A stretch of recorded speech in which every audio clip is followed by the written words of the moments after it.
Today's session is in the file. We're going to be learning about design system organization. I'm very excited. I hope you all are as well. We have the wonderful Steve Dennis today from Onfido, who is the product design lead, and he'll be taking us through what they do, how they structure everything, and all the glorious things that he's been doing behind the scenes at Onfido there. There will be a Q&A session at the end where I'll be collecting questions from all of you to ask him, but please make sure you ask questions throughout.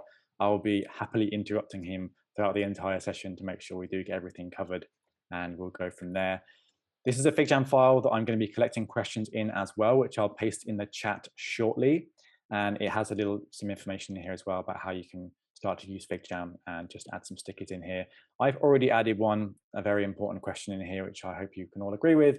And I'm looking forward to seeing your questions in here as well. And I'm just going to hand it over to Steve to get going. Hey, everybody. Hopefully you can hear me fine. I guess I'll just introduce myself. I'm Steve Dennis. I'm a product design lead at Onfido. If you don't know Onfido, Onfido helps businesses verify their identities of their users. We use AI to assess whether a user's government-issued ID is genuine, and then compare that against their facial biometrics. So if you've signed up to like a challenger bank like Revolut or Monzo or something like that, you've probably gone through having to take a photo of your face, and there's a good chance that's us. Yeah, I've been a product designer. Well, I've been in the design industry for shockingly nearly 20 years. In 2 weeks, it'll be 20 years. Started out working at agencies in New Zealand, sort of doing web design and that sort of thing. And then when I moved over to London about 11 years ago, sort of made a shift into product design, had a little stint doing product management for a couple of years, and then decided to get into sort of design management from there. And it's only really been, I guess, over the last 3 or 4 years that I've really sort of developed an intense love for design systems and trying to build good ones. Right. Let's do it.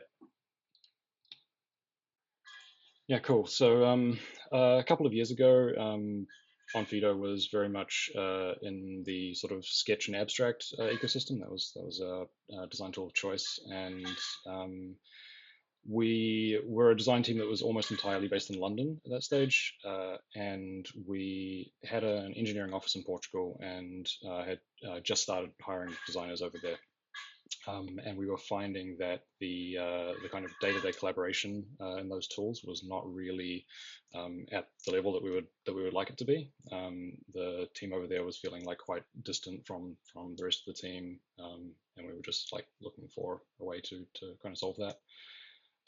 So I'd heard about Figma. It was one of those things that a few kind of big companies like Deliveroo, I think, and a few others had sort of started adopting. So I'd heard about it sort of through the community, got really interested and just decided that we were going to try it out and see if it would sort of fit our needs, which obviously it did.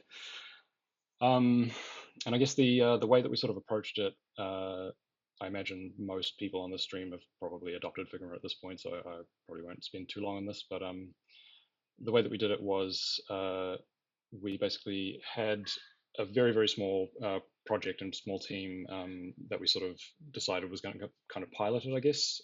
So we worked on a sort of single project for, I think, around 3 months. Just to sort of evaluate it, working between Portugal and London, seeing if it did sort of solve the needs that we imagined it would. And after that pilot, I basically put together a pitch deck explaining what I saw as the benefits, maybe some of the downsides at the time, and to just sort of open up conversation and try and arrive at a decision. I'll just like click through a couple of my Just slides out of interest, here. sorry, just out of interest on that pilot project, what was involved? Sort of the scale, how many people were there? What was the So it was our public-facing website, and it was myself and one other designer from based in Portugal, and a few sort of engineers, front and back end engineers. It was we had just sort of gone through a like big rebrand, and we didn't have a design system in place at the time that was like what I would now quote unquote consider a design system. It was essentially a sketch UI kit that, that the designers were using, but it didn't have to front end components and things like that. Uh, so it was sort of a brand new design, and we could start relatively fresh on it. And there wasn't a lot of like existing screens and stuff that we needed to sort of port over. So it was a nice sort of easy self-contained project. Um, this was sort of like my attempt to visualize how we were kind of working in abstract and sketch Yeah. beforehand, as sort of like the nice before and after. Uh, the we were using branches really extensively, but with the way that branches and abstract and sketch were working, it was really, really tough for other people to be able to kind of jump in and comment on things and sort of like collaboratively work on something. There was lots of merging and stuff to deal with. So yeah, obviously this does not look very good. There was a lot of tools involved, lots of different tools for handoff and prototyping with Marvel and Zeppelin. Um, and yeah, this just made a lot more sense to us at the time. Obviously, the actual process is not quite this simple, but we can go into that a little bit later. Smooth as butter. Yep. And then we had some people obviously like had a little bit of hesitance and stuff, so we made sure to that the pitch deck wasn't just like a "this is amazing, you should use this." It was like this is a big decision for the company, and it's going to be one that's like going to be difficult to reverse and stuff like that. So we want to make sure that everybody was on board for the journey. So we did, yeah, take things seriously, like offline support being not as good as Sketch was at the time. There was a lot of discussion around multiplayer versus branching and how we would sort of deal with that in a world where branching didn't exist. Something we had seen with other products is that when a product sort of tries to do everything, sometimes they don't do certain parts of that as well.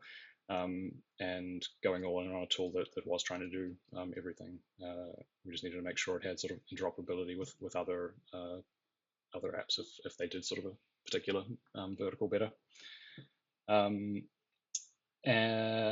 And then I guess just like a mindset change around sharing and collaboration, and having people very, very used to the way of working, of like working in their own sort of little private silo and then sharing when something's quote unquote ready.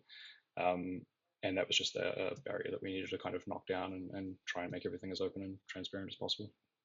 Yeah, they're generally a good practice, really, to be open and yeah, available for feedback, whether it's from a designer, product manager, engineer, CEO, if they like. So it's really good to try and encourage people that that's actually a good thing and it's comfortable to in there. I think one of the things as well is that I think people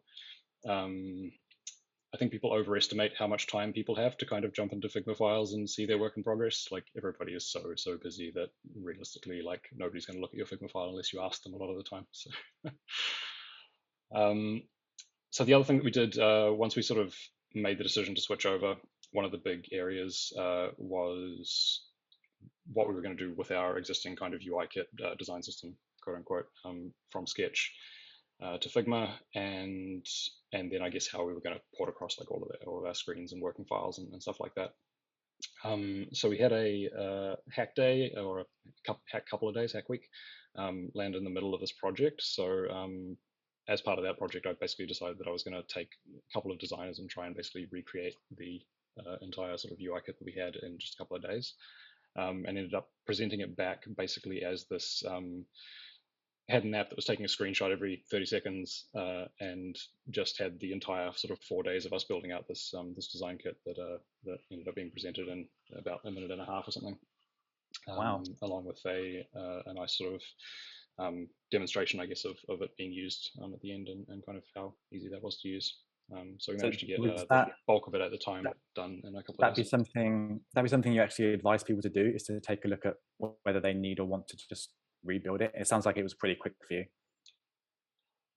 Whenever people ask me kind of like how to import files from Sketch into Figma, my advice is always to use the import and then treat it essentially as a screenshot, and then rebuild all the components and screens and everything essentially from scratch. It's a bit better than a screenshot because you can copy and paste text and that sort of stuff becomes easier. But I think the differences in how Figma deals with libraries and components is very, very different, and I don't think you'll get nearly as many benefits if you just try and import things and have them work exactly the way they did in Sketch. Yeah, I think mainly because you want to make use of our extra features like auto layout, variants, that sort of stuff Yeah, is exactly. the layer on top. So I think that my advice usually is, yeah, you can import it, you can get going, you can start using things, but in order to make the most out of your Figma experience, take a little bit more time to tweak those little things, and connect other libraries out, split your libraries up probably as well, because it's a great opportunity to take analysis of where you are, where you want to go as a design systems operation. Yeah, 100%. All right. Cool. Let's take a look at the structure side as well then. Let's take a look at the next bit. Yeah. So should we talk about sort of how our sort of process is structured in terms of working with sort of working files and stuff? Yeah, love to see it. Yeah, okay. So we just trying to workflow. So when we switched over to Figma, obviously the lack of branches at the time was a thing that we sort of needed to work around, and we ended up kind of coming up with sort of like a manual branching system, I guess, where we have what we call a source file, which is basically the closest thing to sort of the live screens that we sort of have. It doesn't obviously stay exactly up to date with what is live because the code is sort of the source of truth, but we try and keep it as up to date as we can. And that file basically acts as like the easy starting point for a new project. If you're going to be adding or modifying screens, you basically just copy and paste those screens to a sort of work in progress templated file, which I'll show you the structure for in a second. Do the work in that work in progress file, and then once you get to the stage of having sort of final signed off screens and flows, adding those screens back manually to that source file and then archiving that work in progress file. We find that the having all of that sort of work in progress and thinking and sort of annotation and comments and stuff preserved in that archive file can be really helpful for people if they're trying to figure out, why a particular decision was made or like what other avenues were explored and things, which is something that we haven't really been able to recreate with the current Figma branching system. So we're sort of trying to figure out still where that fits into this workflow. At the moment, Yeah, it's just sort of probably as a way to like feed back into the source file. We might make a branch, put all the screens in, and then merge them back in. on the source file, is that just designers looking at that one?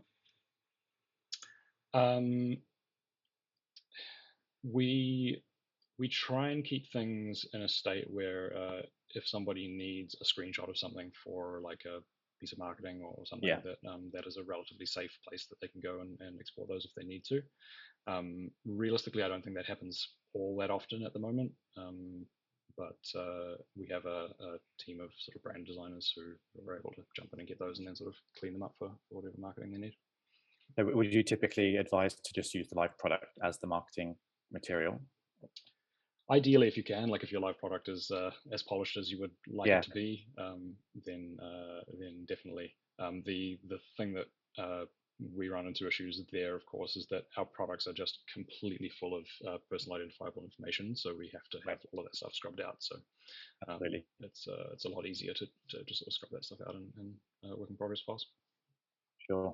All right, let's move on to the next bit then. Yeah, I was gonna just sort of show you through this actual like project template file that we have.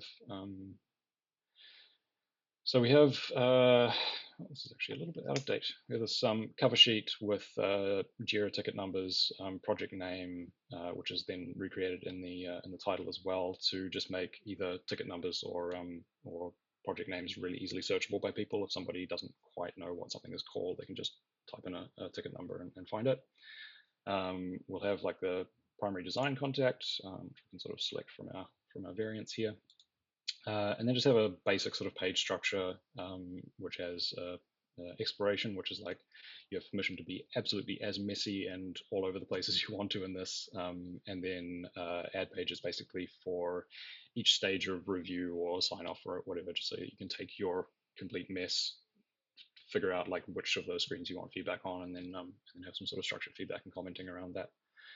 We did have a more kind of structured, like 3 or 4 pages that went through like different stages where you should probably get feedback. And as part of our sort of ongoing improvement of this stuff, people were like, "I'm not really using these pages, or I'm needing different pages than the ones provided." So we just genericized it to add pages as needed. And then a handoff page, so that developers always know that this page is the one that they use sort of canonically for when they're implementing things. Yeah, but on the file name, when is it named project? When is it named ticket? That is sort of a little bit up to the person designing it. We don't have a hard and fast rule around that. The ticket number in Jira could be a specific piece of work, or it could be like an epic or something. It's just whatever the person thinks makes the most sense at that stage. Okay, cool. And I noticed you've got a really nice naming structure in your projects as well. Could you have a take through that one? Yeah. So even just the when I was numbers talking is about the pretty sort of cool. yeah, so this is specifically for the design system that we use, this sort of very, very structured numbering thing. You can see here for one of our products, Customer Platform, which is the product that I work on, we have our kind of source files here, and then our sort of work in progress directory, which is sort of separated out. Then we have our archive down here, which we can just sort of easily drag stuff to as it's done. But yeah, I mean, I feel like people are probably most interested in the design system aspect of this, so maybe I can dive into that a little bit. Yeah, absolutely. We decided to basically adopt this double digit in front of all of our naming things for virtually every part of the design system. So when we load up, say, the components file, all our components are kind of numbered and stuff as well. This was mostly just to give us better control over ordering of things, and making sure that things were in a expected place when people wanted to find something.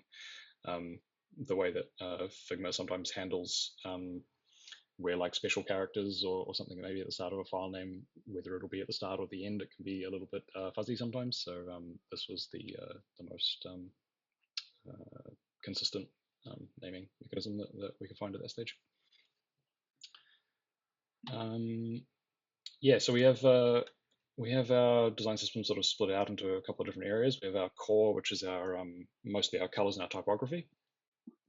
We have assets, which is our icons, logos, and illustrations for marketing.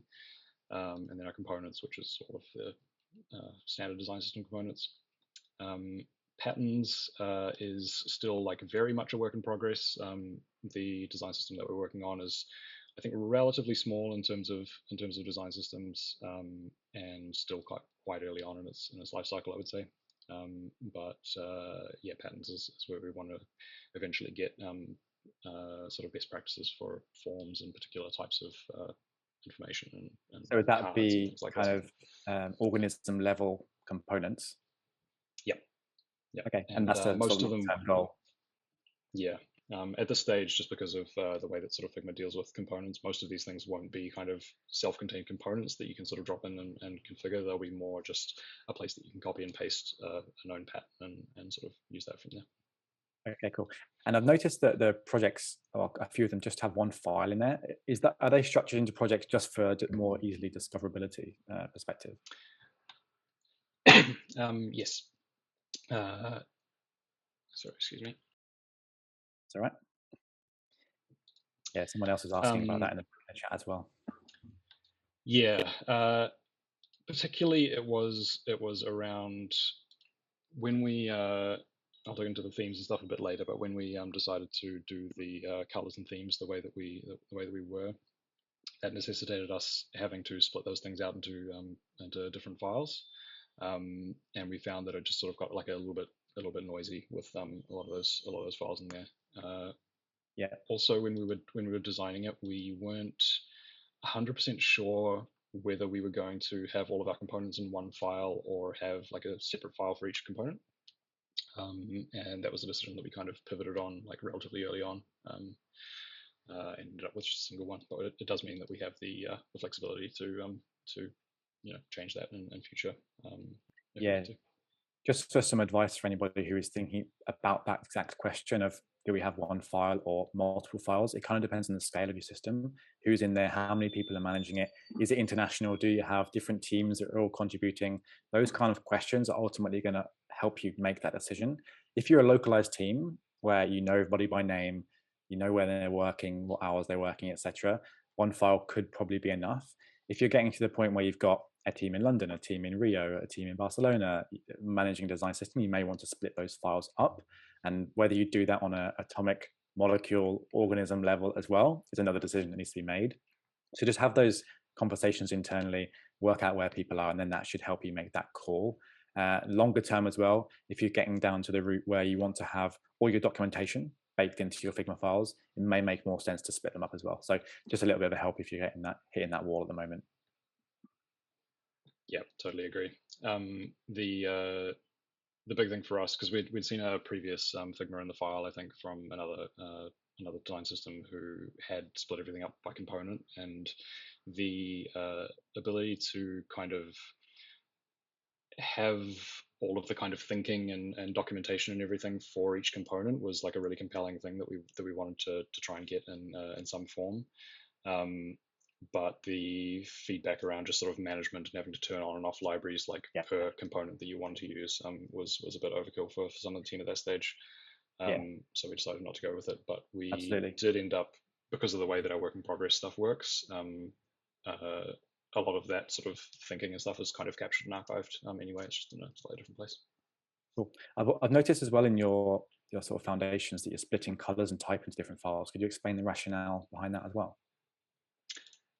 Yes, so it's mainly down to how we use Figma to handle our different themes. So let me just jump the components. So for those who are not familiar with Figma, could you explain what it is as well? Yeah, so Figma is an app developed by Tom, who works at Figma, and it is a way to easily define themes and then be able to kind of swap live based on sort of like a selection of a frame or even a component. So, for example, I'm going to hope this works. Let me just not do it on the actual component so it doesn't trigger an update. So we just basically select the night theme and switch this to night theme, and this component is now totally usable as a night theme component. And you can do this on whole UIs and everything, as long as everything that you're trying to do it on is built in a specific way with certain theme colors. One of the problems that we were trying to solve with the design system when we decided to kind of do a big sort of version 2.0 of it, which is what this is, was not having to maintain as many variants of things like web, iOS, Android. So we split our type into different ones so that you can basically just apply like an Android typeface, and it's like a very subtle change, but all of our components can be sort of changed to OS native fonts. Right, so that's why you split the files up like that. Yeah. Okay, that's there really useful. There are ways of managing themes within a single file using Figma, but it requires using nesting structure within the files, and we wanted to basically use that nesting structure in a different way. Okay, great. Somebody's asked if you could jump a look into your library structure, how you're organizing pages, frames, component naming, all that sort of stuff as well. Get into the nitty gritty. Yeah, absolutely. Cool. Yeah. So our components file is probably the best one in that regard. We've tried to kind of group similar components, I guess, into their own pages. So we'll have things like button, which are just obviously a single component at the moment. But then things like inputs, text areas, and searches might be all sort of broken into this one group. This is basically just to make when people are trying to select a component, trying to keep things as visible as possible in the UI where they're selecting a component, and not having them have to scroll down a massive list. Right. This may be something that, once the system reaches a certain scale, this will no longer work because we'll just have too many components. But for now, for the scale that we're at, is working fine. If I jump into, so checkbox and radio are definitely our most complex components at the moment. We're using base components to do basic things that are reused in a lot of these components, and then sort of layout stuff, I guess. A lot of the stuff we will do using quite generic colors, and then have the colors kind of set as overrides on each of the variants that we use.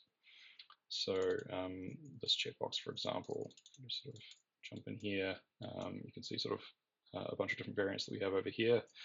We have our sort of standard like checked and unchecked states. We've got different sort of hover and focus states. Our focus states actually are something that we spent quite a lot of time on, and I might dig into that a little bit in a second. We have helper text, we have bordered variants, which we had a few use cases where this kind of style was needed, and then disabled styles and valid styles and things like that.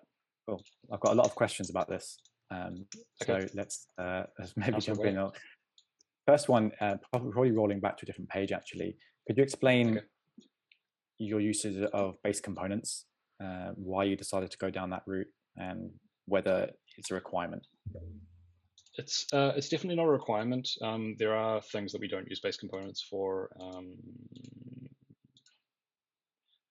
Simple things like field labels validation, we decided not to use base components for, but anything basically where you get to a reasonably large number of variants, where if for some reason you wanted to change like the padding between this text and this box, if it's like a point where you would not want to do that individually for all of these variants, then having that set in the base component and being able to change that in one place just makes your life a bit easier.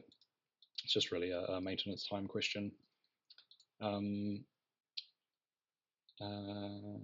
Yeah, does that answer your question? And so you say if you anticipate the variant getting particularly large, it's probably a good idea to use a base component at that stage.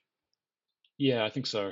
I think things that are like reasonably generic, like buttons, especially when you have, say, like icons and buttons and things like that, and different sort of configurations of those, that becomes a pretty good sort of case for doing it.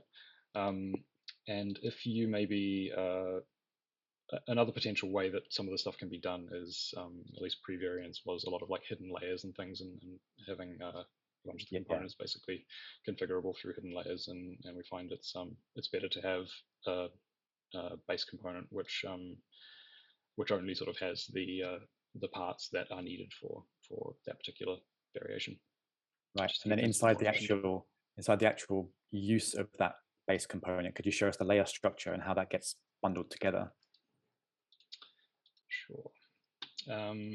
So all of our base stuff we name with sort of dots at the start of it to kind of hide it from the rest of the file, and the stuff that designers are using is kind of only what's in this variant.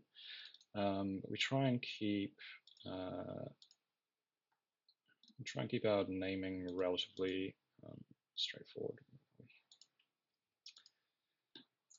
So this is an interesting one actually.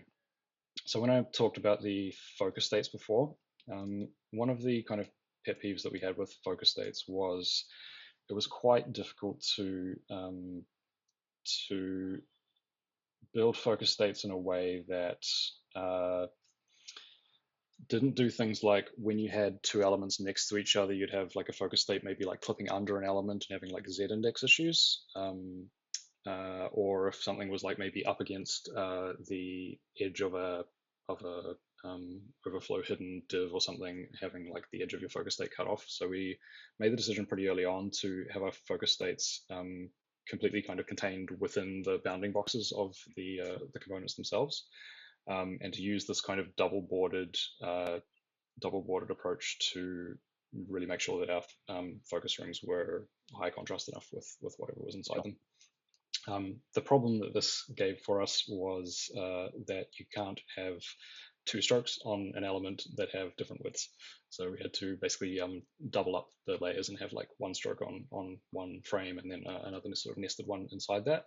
But what we found we could do, because we were using base components, was that we essentially had that additional level of nesting anyway, because that is kind of required when you're using a base component, is there has to be sort of an instance of something within the frame that is your variant.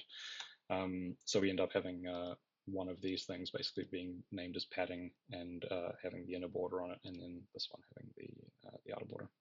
Gotcha. That makes sense.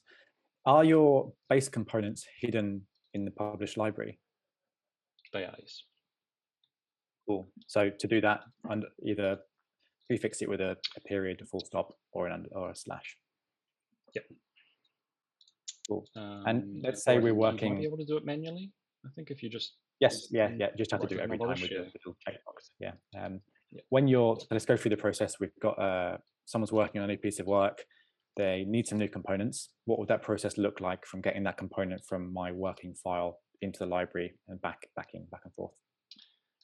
So if people are working on a particular project and they need a component and one doesn't exist in the design system, obviously the time it takes for a new component to be added to the design system can be quite some time and would be blocking for most people. So we basically let each product have their own UI kit, which those teams basically own the structure and everything of and can kind of do what they like with add components as they need.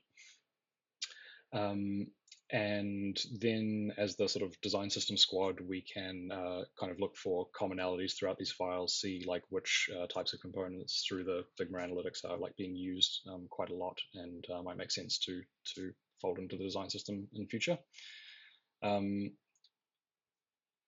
And something I may talk about in a bit as well is if people are working in their working files, we basically have sort of a pretty hard rule that if you are making components which are used across multiple screens, you put them in the UI kit. You don't put them in sort of the work in progress file that you're working on or anything. Okay. And I'll just talk briefly about like why that is. So very, very common thing coming from this sort of sketch world was you have some existing screens. You maybe want to do a modification or something to screen 2 or use that in a different flow somewhere. You copy that to another file, and this new file is just not aware of this main component. So it either makes a copy of it or it just detaches entirely, and you just have a non-componentized version of that particular component. So in order to solve that, basically we have all of the components live in this UI kit, and then you can compose screens from any of the products that we have into whatever file, and everything's kind of linked to a source of truth. So you'd recommend almost introducing that friction of if a component needs to be used, we're going to have to put it in this library, otherwise we're not using this component kind of situation. Yeah, I think it's sort of a decision like everybody needs to make based on their own sort of team size and structure, and sort of like I guess how often you are kind of composing across different products. But it's definitely something that we've found helpful, I think, even though there was a little bit of pushback at the start. Yeah, absolutely. And on the note of component library updates, is there a regular rhythm at which you're doing this, or is it a random process where you're publishing updates to your libraries? Since the feature release to allow publishing of like specific components and people pulling updates, being able to see update notes, we've got a lot more frequent, I think, in our updates. So yeah, we will just push updates as needed. We don't have a sort of strict versioning process or anything when it comes to Figma stuff, unless it's like a big breaking change. And how would you communicate that the change is either happening or has happened, or to expect something? So we have a kind of Figma specific Slack channel that we use to push out sort of any major updates to Figma related stuff. We also have a kind of design team wide weekly meeting where anything sort of major will be brought up and discussed there. But with our team size, which I can go over a little bit as well. So Onfido has about 20 designers split across product design, user research, design ops, and brand design. About 30 product people and about 200 engineers. The design system itself only has one full-time resource, which is an engineering resource, and then another half engineer, half of myself, and then half of a design ops person, sort of as the kind of core squad. And then as we kind of scale it out over the sort of last 6 months, we've started to get like contributions for if somebody wants to contribute a specific component, whether that's in engineering or design. We sort of have a process to allow them to do that. I forget what your original question was that led me there now. That's all right. We can move on. We've had a couple of questions about people wanting a bit more clarification about how you manage sort of template level style components. For example, a modal. That's going to be something that people need custom content depending on what they're using. How do you currently manage something like that? So modals we don't currently have in the design system. It's we've got a plan basically for the next quarter. So I don't have a sort of good solution of how we handle that right now. I imagine that modals will. So what we do have is we have a style in the themes that is basically like a modal background, so that that can be composed just using a rectangle or frame or whatever really easily, and have a sort of consistent opacity and stuff. And then the modals themselves, I think, will end up as a pattern and a patterns file, which can then be copy and pasted to a particular source file if needed. Cool. And kind of tangentially related is the sort of development side of the design system. There's questions around the frequency at which you're updating or moving components from the design side to the code side. Who's involved? How does that happen? It sounds like it potentially could be quite stressful situation. So how do you get around making sure the libraries and your code are almost in sync as much as they can be?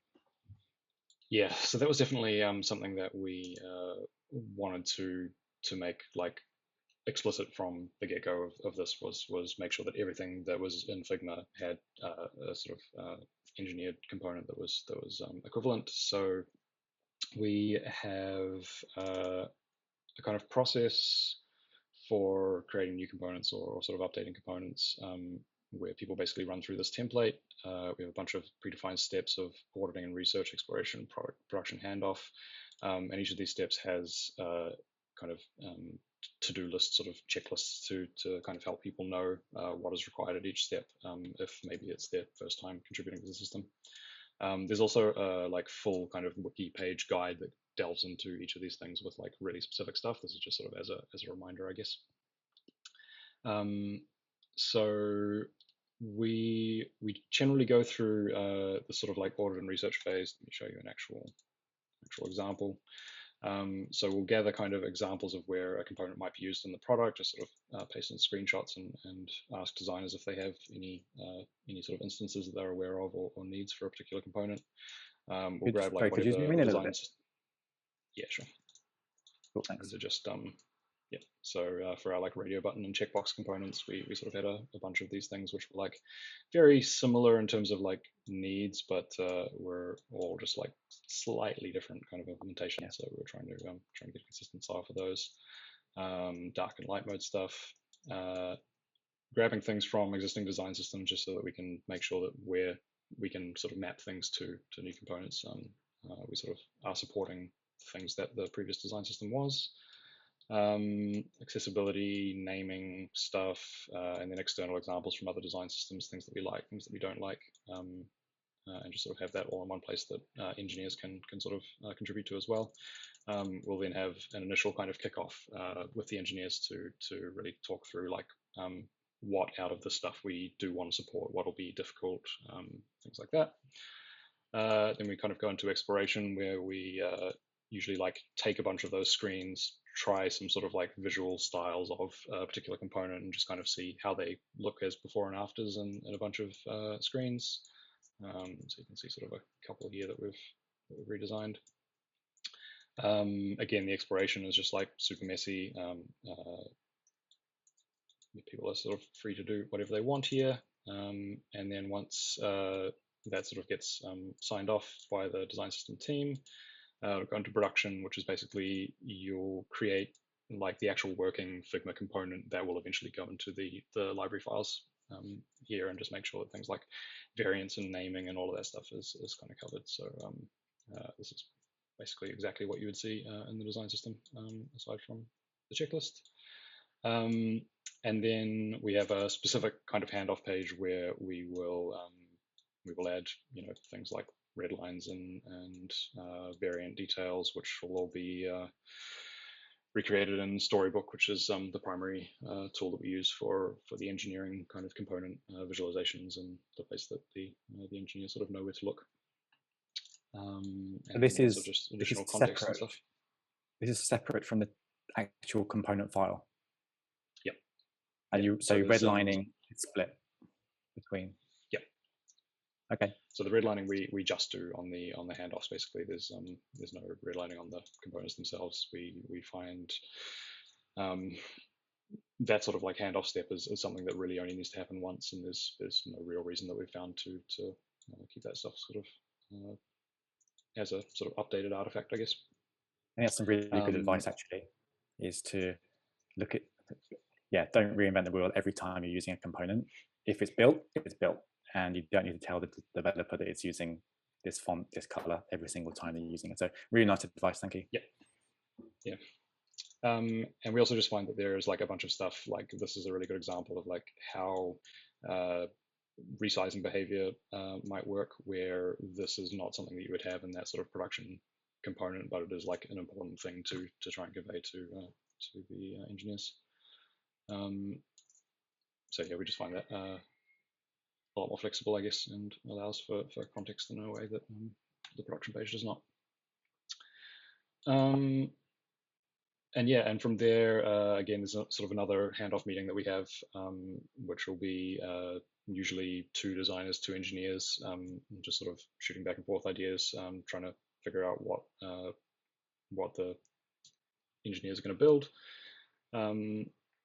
And once it's built, we'll usually have a cadence of kind of a minor version release on the engineering side, maybe every month or 2 at the moment. So it's not super frequent, but every month or 2 is like pretty easy to kind of roll up a bunch of smaller changes into sort of a larger one, and limit breaking changes as much as we can. Right. Yeah. Cool. So I've got a couple of questions coming in about sort of the operational side of design systems. How do you champion for it internally? How do you get people to say, yes, let's build one? You've got the budget to do that. How did you navigate that space? Definitely one of the trickiest things, and something that I've asked a lot as well. The thing that we have found, getting that full-time engineering resource, that first full-time engineering resource, is probably our biggest challenge that we've had in that regard. I'm trying to remember how we actually did that. I believe it was a case of just trying to make the case for the additional consistency that it would bring. We tried to stay away from things like increased productivity, because we find productivity is a really, really difficult thing to measure, and certainly to measure well. And we sort of pivoted a little from this should allow people to build things faster, and it's more it should allow people to spend the time that they have not reinventing the wheel, and focusing on problems that were unique to their particular product. So I think that was like mostly just a bunch of slide decks and trying to get the right people in the room to kind of hash it out and make a decision. But definitely, like, once we got that first front-end engineer on board, it didn't really become easier from there, and it is sort of like a continual push sometimes to make sure that you keep that resource, and that people maybe like new leaders to the business and stuff are on board and understand like what the value stuff is of the system. So that's where we decided to, in those first couple of quarters that we were sort of deep in sort of building out the initial components and stuff, we decided to invest a little bit of time into metrics and measurement as well. So we have metrics is an interesting thing because I think depending on the maturity and sort of life cycle stage that your design system is at, you're probably going to want to focus on different metrics. So initially, it might be about adoption. And then once you get into a stage where your adoption is pretty good, then you might pivot to focus on different things. But adoption was sort of like a key one for us. So we basically built a scraper that scrapes all of our code bases across the entire company, parses signals that look for where design system tokens from the new design system are being used, old design system tokens from the previous design system, and then anything which was basically like a color or a size that was just being defined as like a hex value or an RGB value or something like that, which is sort of what we call orphans here. And then got the sort of top ones from those as both sort of absolute values and percentages, and then try and sort of like calculate which project, each of these is a project basically, which of these projects has the most coverage and where we can kind of get the biggest bang for our buck in terms of trying to target a particular like product manager and say, hey, we think it'd really benefit you if you could adopt the new design system. This is sort of what we need. So this has been, yeah, it's been a lot of fun to kind of build out, and has definitely helped in a lot of the conversations and quarterly OKRs and things like that. And then from there, we've kind of gone into component usage as well, so we can see like how many projects are using a particular component. Obviously, when we are building something for Forecaster, the design system, we want to make sure that any component that we're building is like useful in at least 2 and ideally more products. Otherwise, it's not worth making sort of a component. So yeah, we sort of have a visualization of that, which we're using for our current OKRs, and then we can see sort of for each project which components are being used by that project, which is super helpful as well. Nice. And then also as part of helping engineers kind of really dig in and sort of making that migration, we have a bunch of explores that people can use to basically say, like, this is your project, this is all of the instances and all of the files we are using just FFF, and you can replace this with like one of the design tokens. And then outside of that, I guess on the metrics and measurement stuff, we also, I guess, fall back a lot on just Google Forms and surveys within the team. So we have a quarterly survey that we send out just to kind of get a finger on the pulse of like how people are finding the system generally. Does it meet the requirements? Is it easy to use? Has it allowed you to focus on more impactful problems, which is the thing I mentioned before, rather than sort of productivity? And then where particular components maybe get like slightly lower scores, we try and like highlight those things and then dig into the reasons why and try and fix them. Great. I love how you're leading with numbers here too. I think a lot of people are confused about how to sell this as an idea. And as you start to build this or test it, you're going to hit these points where you can take this data and say, look, we're actually seeing improvements, and that ultimately has an effect on efficiency, productivity, and getting things shipped faster. That's really, really nice. You did mention tokens just now, and I think that's a hot topic as well. So it'd be great to learn a little bit more about where you see that on your landscape and how it's currently being managed. Yeah, so I mentioned Figma a couple of times. So we have a kind of base palette of colors, which everybody will probably be relatively familiar with, scale from sort of 050 to 900. We, rather than kind of defining like the perfect palette right at the start of the project, we basically started with the palette that we had from the previous version of the design system, and then decided that we didn't really want to like spend too much time trying to develop the perfect palette without the context of kind of the things that we're going to use that palette eventually. So we tried to develop something that was like relatively flexible and that we could just sort of like add colors to as they were needed for different things, and have those naming and colors kind of make sense and slot in where they could. Something you'll notice that's like probably a bit different to other systems is the sort of colors that kind of sit above and below our primary spectrums. As we started to dive into accessibility, particularly around dark modes, things like that, we found that our base palettes were just quite difficult to get working and looking good in a lot of those contexts. Particularly dark mode tends to favor like slightly more, I guess, subdued saturations and stuff. So we came up with this naming scheme of basically vivid and muted, depending on what was needed. And that has been working reasonably well for us so far. We try and add to it as infrequently as possible, but where we need to, we sort of have the option. And those are our those are our base colors, which are sort of grouped, I guess, by general sort of palette, nice and easy to select, and was kind of what all our designers were used to already when using the system. From there, we got into the themes and basically developed these semantic themes, which have the same naming regardless of whether it's day or night theme, which is probably the hardest design project I have ever done. Naming is very, very hard. So we have the colors kind of split out into content, background, and border colors. You can sort of see them visualized in these little thumbnails here. And we have what the name of the sort of token is, and then which color it's referencing in the base palette.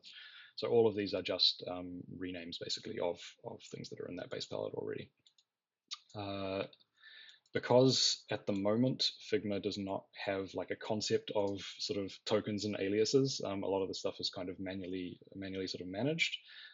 So what we've done is for each of these thumbnails, the back style references the base palette, and the front style references basically a new theme token, which is defined in this file, and is the color that the designer will eventually use in their designs. And we can see basically if one of these colors is out of sync with its color that it's supposed to be referencing, just out of visual changes in this file. So we've had that a little bit recently where we've updated some of these colors for improved accessibility, and you can just see very, very quickly like when this color is different to this color and adjust it where needed. We also have some things which are like here you can see this is our Info 500 color, but is 10% opacity, and our tokens, design tokens, sort of support that kind of adjustment as well. Cool. So yeah, in terms of the naming, there are a whole lot of different ways that you could potentially name design tokens, and there's definitely no right way. It is totally dependent on your particular needs and the size of your team and the structure of your team. What we were trying to sort of find a balance for, I guess, in our approach was, if I show you here, was trying to make these colors kind of useful enough.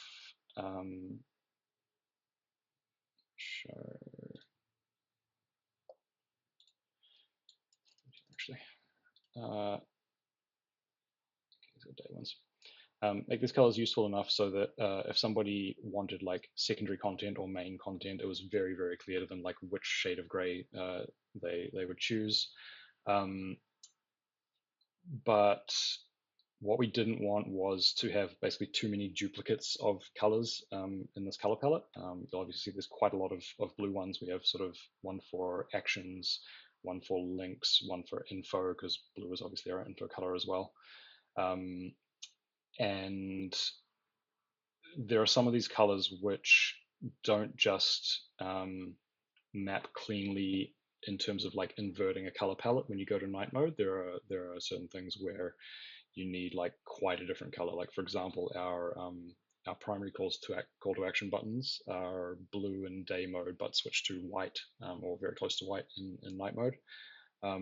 So that gave us a bunch of problems where we didn't necessarily want our like links to do that. So you don't just want your links being just like white with an underline or whatever. It's not as doesn't stand out as much.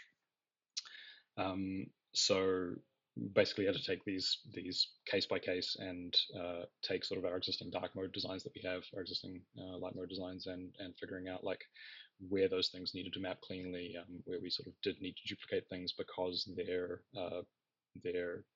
different sort of theme counterparts were quite different depending on what the context was.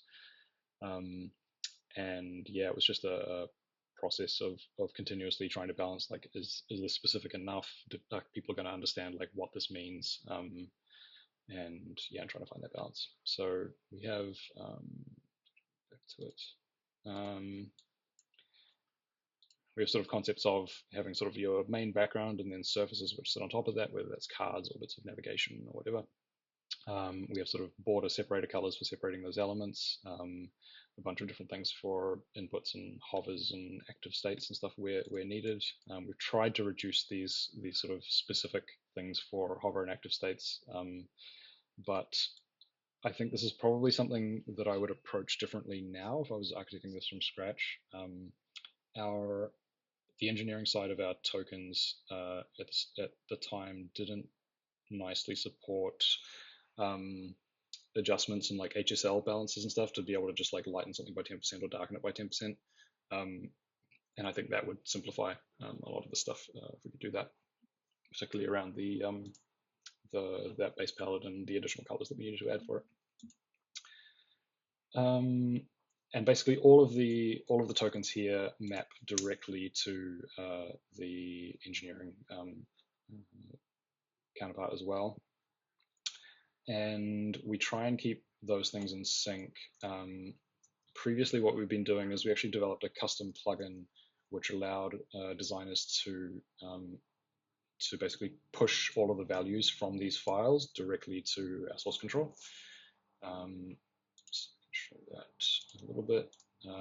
I'm showing you screenshots here because we have just very recently changed our token format, and this no longer works at the moment. It's a little bit broken, but the idea was yeah, you could get all of the sort of links from one color to another color sort of output directly in this plugin, or copy it to clipboard, or whatever you need to do. And the way that we're kind of managing that is these.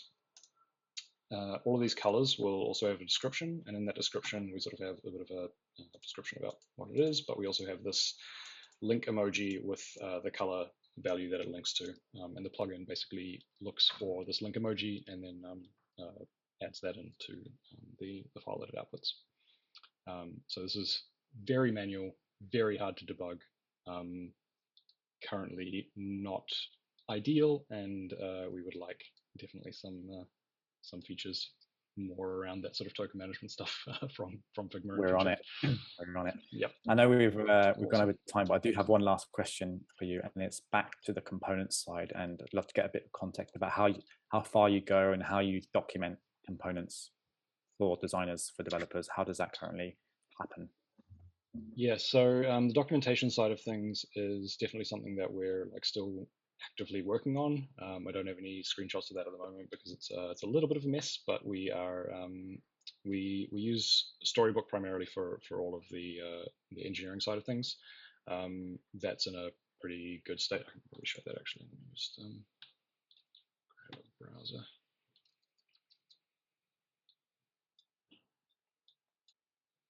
Here we are. So yeah, so we use Storybook, and we've got all of our kind of states and variants and stuff mapping directly to our Figma ones here. So the radio was what I showed you before. So so we can do things like turn on the borders, say whether it's disabled or not, invalid states, things like that. So this is in a pretty good state. We're pretty happy with this. Storybook is an excellent tool. We can do things like switch to night mode and see all those things as well, which is like a sort of custom bit of development that we did on top of it. And then we're using zero height for all of the actual kind of guidelines and that sort of thing. and yeah, finding that like a pretty promising tool at the moment. But we're definitely have a lot of back and forth with them about certain features and stuff to try and get it to sort of fit our needs. But when it Yeah, comes to documentation, I think like the most important thing is really the content, like where it sits, and can change. And the hard bit is really getting that content in a good state. We have played around in the past with adding kind of contextual documentation in sort of like a usage page here, and trying to have it in Figma like where designers actually are.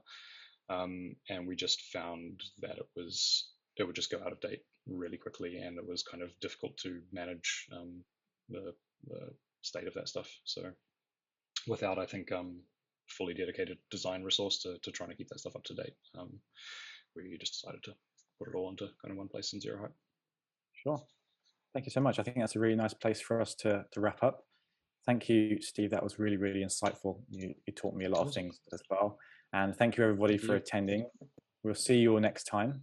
And make sure to check out our events page for all the events coming up soon. Thanks again. Thanks.